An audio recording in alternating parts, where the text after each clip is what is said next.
Hey, Garrett, thanks for the time this afternoon, man. A couple things for you. The first one is about kind of rhythm and timing with a quarterback, and I know how important that is. Certainly felt like you and Justin were pretty in sync this weekend. Was there a particular play or a particular route that you ran where you guys have been working on that play, that route so hard, and it felt great to finally have it click in a game? I mean, just overall, just having the extended off season, I feel like we got to work on so many routes. So, I mean, really everything I run is we got like good amount of reps on everything. So, Justin doesn't miss much, and when he's on target, I just got to make sure I do my job. So. The other thing I want to ask you about is about, all of this practice time that you guys have had. I know how hard it is to replicate true game speed. I realize your stats were good, but how long did it take for you to feel like your legs were underneath you and you were adjusting to playing as fast as you have to play in game? I mean, I think our coaches have done a great job, of mocking that environment for us throughout this offseason. So we got 3 scrimmages in before we even touched the field this past Saturday. And just those 3 weeks, we were moving at game speed. We weren't full contact, but we were thudding up. And I think that really got us prepared and ready to play for this past Saturday against Nebraska. Thanks, man. Good luck to you. Appreciate that. All righty, next we'll go to Tim May from Leonard Monroe. Tim. Thanks, Mike. Hey, Garrett, I was just wondering if you and Jackson in the group, do y'all practice spectacular catches, or are they always a product, a spur of the moment? Nah, I mean, at Ohio State, I think Coach Day, he emphasizes, just making the routine plays routine. So I think we work at that, more than anything else. And the spectacular catches, that's kind of something that, I mean, if you're in the situation, you just got to make the play, competitive excellence. And, Jackson did a good job of showing that this past weekend. Yeah, it seemed against Clemson, you kind of put the bar up there, and then Jackson might have exceeded it. I don't know on Saturday. Where would you rank that catch, and what does it do for a young receiver to pull off a play like that from a confidence standpoint down the road? Yeah, I mean, I know for him that was huge, because going into this game, we had talked about, making plays and stuff like that. I mean, when you play receiver, that's kind of just something that comes up in conversation. So, I mean, for him to make that play in that game at that point, that was super awesome. So, I mean, I know we were all super excited for him, and we got to dance and everything like that. So, I mean, it was just a big place, and we were excited to see him do that. But we all knew he could do it. Yeah, one of the quickie. These 4 guys that came in, these freshmen, they seem special, kind of like you did a year ago. Have they surprised you by how well they have progressed, if for want of another term? Yeah, I mean, all 4 of them, since they came in, have just continually got better. And I know Jackson being in my position group and Mookie too, I've seen them just, grow over these past couple months. And with Jackson, be able to see it translate on the field, it's something we all expected in the receiver room after seeing them practice these last couple of months. Thanks, man. Okay, we'll go next to Bill Rabinowitz from the Columbus Dispatch. Bill. Yeah, Garrett, just how comfortable do you feel in the slot? I mean, do you feel like you're a mismatch against anyone you go against there? I mean, every week I'm working on, getting better in the slot. But like I said, again, with the extended offseason, I got to get a lot of work in there. And, it was a move I was excited to make from the outside, and then still being able to mix in some of the outside. So I feel like I can definitely, get some good matchups, favorable matchups in the slot. And, I know injuries are always something that you guys don't like to talk about, but how confident are you that Chris will be ready this week? I'm super confident. So I talked to Chris, and he seemed all good. So I think Chris is going to be ready to play on Saturday. All right. Thank you. Okay, next up, Doug Lemarese from Cleveland.com with Austin Ward on deck. Doug. Garrett, I wanted to ask you about a couple specific plays from Saturday. First, the 4th down catch. I think you were lined up in the slot right next to Ruckert, and then you made that nice inside move. Can you just sort of take us through that play and maybe how you guys are stressing a defense when you and Jeremy are lined up like that? So, I mean, that was one of the plays during this offseason we got tons of reps of. So, against man coverage, we knew that was something we wanted to, look to throw. And we got the matchup there, and I kind of stemmed outside over Jeremy, where Jeremy was, and set up my, defender pretty well. So I think that was a play that, we worked at a lot, and to see it translate was good. And that you could feel yourself setting the guy up there, right? It looked like he turned a little bit to the outside, and then you had him beat inside. Yeah, I'm waiting on his reaction, and once I get him to go outside, I'm gonna go the other way. So, yeah. Okay, and then like you said, obviously we saw you get some of the snaps outside when you guys were in 12 personnel. Your touchdown when Justin hit you, that kind of matchup. It's interesting to watch a guy like you because you have the outside skills and the slot skills. What are you thinking on that play? Do you have a good feel like, yeah, this is going to work and Justin's going to hit me here? I mean, I knew that if the safety did what we thought he would do all throughout film and everything like that, that I would be getting the ball there. So I knew it was just me matched up on the corner. And once I saw him, take an outside step and go across his face, I knew Justin was going to put it right there. So, I mean, he hit me right in stride, perfect ball. And the chance to still be able to do those kind of routes, not just be in the slot, but also be outside at times. What do you think of that? No, I love that. So, I mean, I think, what's key to playing receivers, being able to be versatile, play inside and out. And that's something, that I wanted to be able to work on in my game. So, moving to the slot this past year and then being able to play outside still, I think that's only going to benefit me. Thank you, Garrett. Appreciate you. All righty, we'll go next to Bill Landis from The Athletic. Bill. Hey, Garrett, maybe along those similar lines, when you're lined up in the slot and you see that you might have a safety or maybe even better at times you might get a linebacker on you, like what goes through your mind when you realize you have that matchup? I mean, that I just got to win. So no matter who I'm matched up against, I feel like I hold myself to a high enough standard that I feel like I should get open and, make myself available to the quarterback. And when I'm matched up in the slot against linebackers, safeties, nothing changes. So. And the ball you caught, I think it might have been the fourth down reception. It got tipped, and it looked like it was going end over end when it got to you. Is it possible to practice that kind of stuff? Like, how do you work on the ball maybe coming out of the quarterback's hands a little funky like that?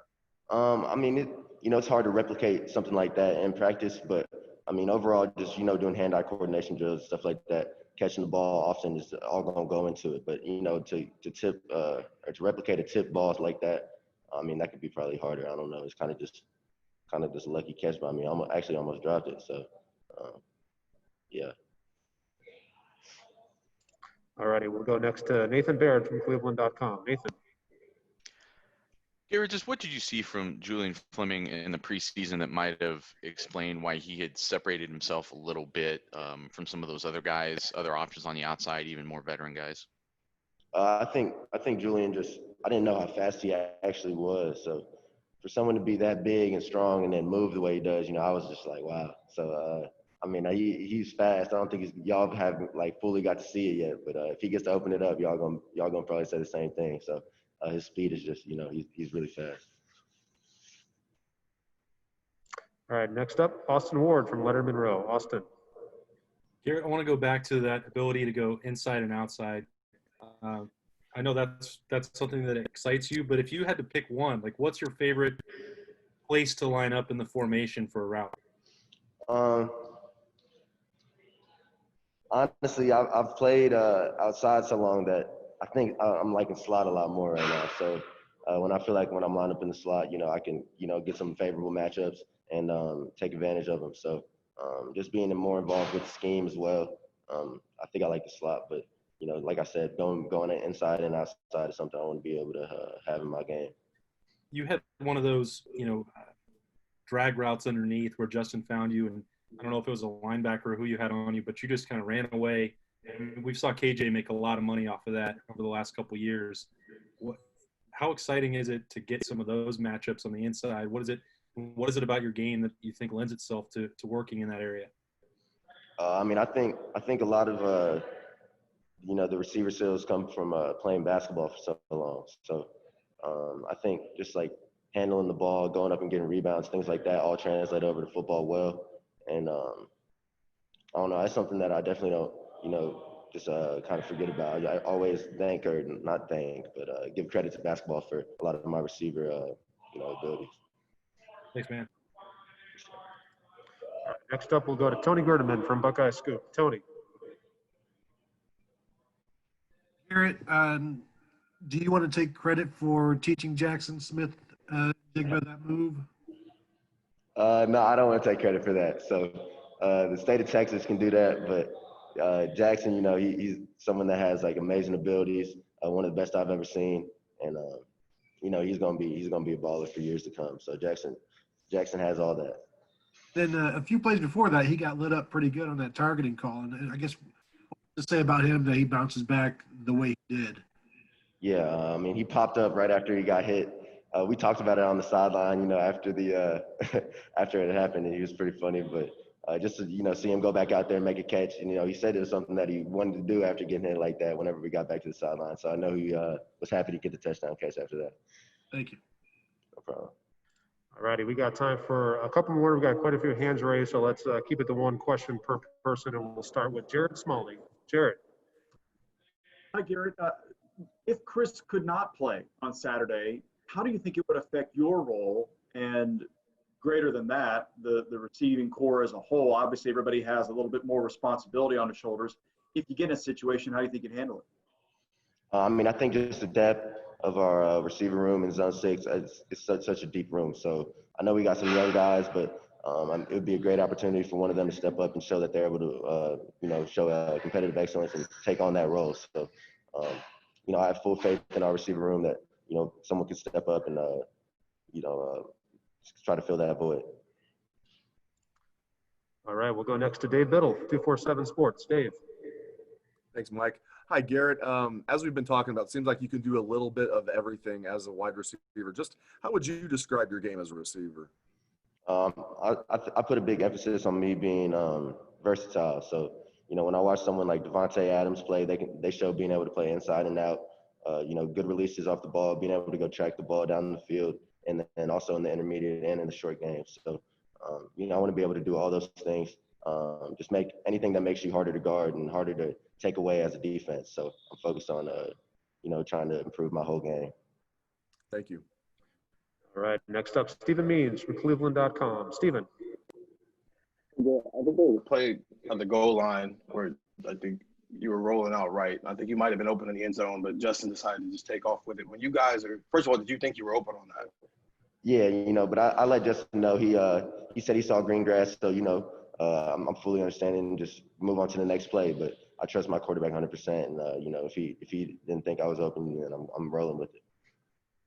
So when he's running, you guys are, you know, and you guys feel you're open, and afterward, after he scrambles, and you guys are having that conversation, how much of a back and forth is it? Whether, you know, maybe he should have stayed in the pocket and been a little bit more patient versus, you know, him being Justin Fields and making a play.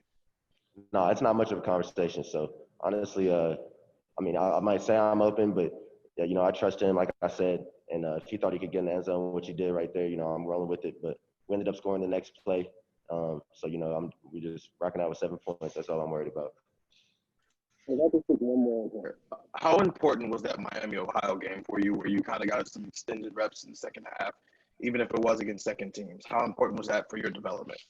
I mean, that was huge. So just being able to get on the field at any point last season was huge for my development, and see the college competition, feel that speed, and get involved with the offense.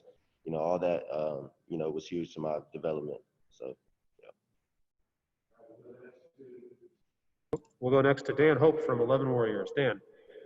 Garrett, you mentioned before about, you know, being from a great state of Texas, and, you know, you had some success last year. Jackson coming in, having this immediate success. Do you think playing in a state like that with such competitive high school football helps prepare you to make an immediate impact at Ohio State?